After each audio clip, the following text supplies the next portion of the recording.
Welcome to this easy tutorial on creating a transparent text effect in Canva.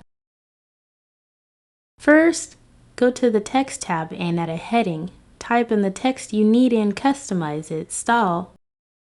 Then, click on the Effects button from the menu. Choose the Lift effect and set the intensity slider to the maximum. Now, change the color of your text to white.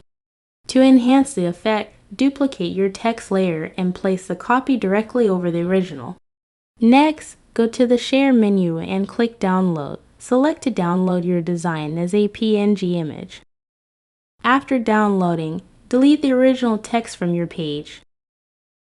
Then, drag and drop the PNG file you just downloaded back onto your design. Now add the background image you want to use for your project. Go to the Apps section and search for Blend Image. Open this app.